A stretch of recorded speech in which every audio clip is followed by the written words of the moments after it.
1, 2, 3. This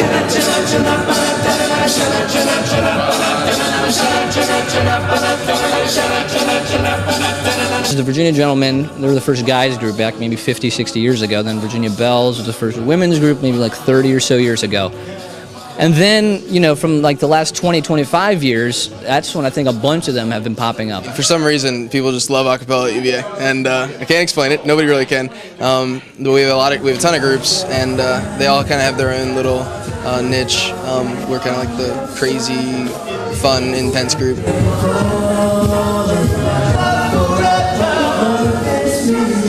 I think from the beginning they kind of embraced the idea of, you know, let's do something just totally out there.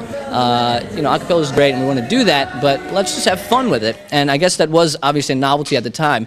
I think we've grown from a novelty act to a really serious performer this year.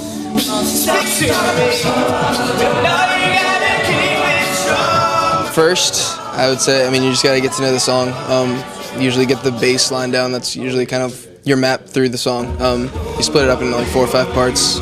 Then we audition the solo, and then we learn the song and perform it. There's always a song out there, and like you hear it, and you're like, that's a song we should do. Like it's got a lot of energy. It's a very unique song.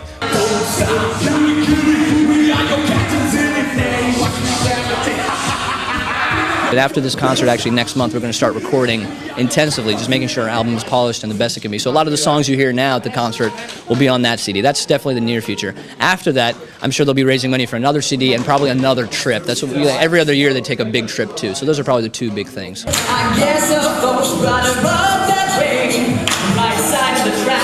I'm sure when we first started, there was definitely some people that we looked at. I'd like to think that now we tend to be trailblazers in the a cappella world, if you will, now. You know, we've been fortunate enough to make a lot of compilation CDs like Best Of. We've been nominated and won for a lot of contemporary a cappella recording awards. That being said, we're always trying to learn from people and do better. So a lot of the groups we see here, we'll be like, well, see what they did here, see how they blended here, and we'll try to adapt that to our performance. So I say more of the local groups will influence more than anything.